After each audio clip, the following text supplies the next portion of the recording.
Guys. അപ്പോൾ നമ്മൾ ഇന്ന് വന്നിരിക്കുന്നത് വേറൊരു പരിപാടിയല്ല. വൈകുന്നേരം ഞങ്ങൾ എല്ലാവരും ഇരിക്കുകയാണ്. വൈകുന്നേരം ഞങ്ങൾ ചായ കുടിച്ചില്ല കേട്ടോ. ഞങ്ങൾ ചായ കുടിച്ചില്ല, പക്ഷെ ഞങ്ങൾ പൈനാപ്പിൾ ജ്യൂസ് ഉണ്ടാക്കി. കണ്ടാലോ? പക്ഷെ ഉണ്ടാക്കി വീഡിയോ എടുത്തില്ല. നമ്മളിപ്പോൾ ഉണ്ടാക്കി വെച്ചിട്ടുണ്ട്. ഇതൊക്കെ ഒന്ന് കാണിച്ചു തരാം.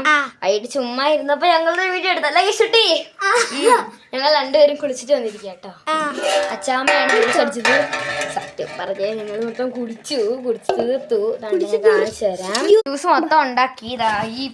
ഈ പാത്രമല്ല, ഇതിന് വേറെ വലുത് ഒരെണ്ണമുണ്ട്. കാണിച്ചു ഇതായിരിക്കും. ഇതിന് വലുതുണ്ട്. ഇത് ഈ പാത്രം നിറച്ചുണ്ടായിരുന്നു ജ്യൂസ്. ഇപ്പം ഈ പാത്രത്തിൻ്റെ പാതി ഭാഗം കേട്ടോ. ഒരു പാതിയില്ല, ഒരു ഇത്രയെങ്കിലും കാണും. ഇപ്പോൾ കാരണം ഞങ്ങൾ അത്ര കുടിച്ച് തീർത്തു. കുളിക്കുന്നതിന് മുമ്പ് കേട്ടോ ഞങ്ങൾ ചെയ്തത്. നമ്മുടെ ഇത് ഉണ്ടാക്കിയ ആളെ നമുക്ക് പരിചയപ്പെടാം. അച്ചാമ്മ കേട്ടോ. അച്ചാമ്മയുടെ പേര് പുഷ്പവല്ലി എന്നാണ്. അച്ചാമ്മ നിന്ന് കാണാം. കേശ് ഭയങ്കര ഫ്ലോട്ട് മേക്കർ ആട്ടോ. കേശ് ഫ്ലോട്ടൊക്കെ ഉണ്ടാക്കും. നമുക്കപ്പോൾ അച്ചാമ്മയെ കാണാം. അച്ചാമ്മ കേട്ടോ ഞങ്ങൾക്ക് ജ്യൂസ് എല്ലാം ഉണ്ടാക്കി തന്നത്. ഇതാട്ടോ ഞങ്ങൾ അച്ചാമ്മയുടെ പേരാണ് പുഷ്പവല്ലി. അച്ചാമ്മയാണ് ഞങ്ങൾക്ക് ജ്യൂസ് കുറുക്കൊക്കെ ഉണ്ടാക്കി തരും. അച്ചാമ്മ കുറുക്ക്, ജ്യൂസ്, നാരങ്ങ വെള്ളം അങ്ങനെ ഉണ്ടാക്കി തരും. പക്ഷെ ഞങ്ങൾ കാപ്പിയൊക്കെ പറയുന്നത് ഉണ്ടാക്കി തരും. ഞങ്ങൾ ചായ ഉണ്ടാക്കി തരാൻ പറഞ്ഞാൽ ഉണ്ടാക്കി തരും.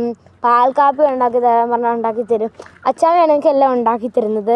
കഴിഞ്ഞതിൻ്റെ മുമ്പത്തെ കേട്ടോ ഞങ്ങൾക്ക് ബിരിയാണിയൊക്കെ അച്ചാമ്മ വന്നപ്പോൾ വാങ്ങിച്ചു തന്നാട്ടോ ഇവിടെ അടുത്ത കടയിൽ നിന്ന്. പിന്നെ അച്ചാമ്മ പൊറോട്ടയും ചിക്കനൊക്കെ വാങ്ങിച്ചു തരും. കടയിൽ ഇല്ലാത്തതുകൊണ്ടായിരുന്നു, അല്ലെങ്കിൽ ഞങ്ങൾ അച്ഛൻ വാങ്ങിച്ചു തന്നാണ് കേട്ടോ. ഗൈസ് ഇത് കണ്ടോ, കേസ് കണ്ടേ കുരിശുമാല ഉണ്ടല്ലോ. അതിൻ്റെ പേരൊക്കെ കൊന്തയോ അങ്ങനെ തോന്നുന്നു അതിൻ്റെ പേര്. അവർ കൃപാസനത്തിൽ പോയപ്പോൾ അവിടുന്ന് വാങ്ങിച്ചിട്ട് കാണും. കൊന്തയിട്ട് തുള്ളുക. ക്രിസ്ത്യാനി ചെറുക്കനായി മാറിയിരിക്കുന്നു ഗൈസ്. ഞങ്ങളെല്ലാവരും കൂടെ വൈകിട്ട് ഇങ്ങനെ ഇരിക്കുക. ഇങ്ങനെ ഇരിക്കുകയാണ്. അച്ചാമ്മ കണ്ടിരിപ്പുണ്ട്. ഞങ്ങളെല്ലാവരും കൂടെ ഇരിക്കുക കേട്ടോ. അതുകൊണ്ട് നല്ല മഴക്കോളം. ഇവിടെ നിറച്ച് നല്ല മഴക്കോളാം കേട്ടോ. നിറച്ച് മഴക്കോളാം കേട്ടോ. നമുക്ക് ഇവിടേക്ക് കണ്ടിട്ട് വരാം. ഇവിടേക്കതാ കൂരിരുള് ഇരുട്ടാണ് ഫുൾ ഇരുട്ടാട്ടോ. ഈ ടാങ്കിന് കഴിഞ്ഞിട്ട് മഴ പെയ്തപ്പോൾ നിറച്ച് വെള്ളം ഉണ്ടായിരുന്നു. ഇപ്പോൾ താഴെ ഉള്ളു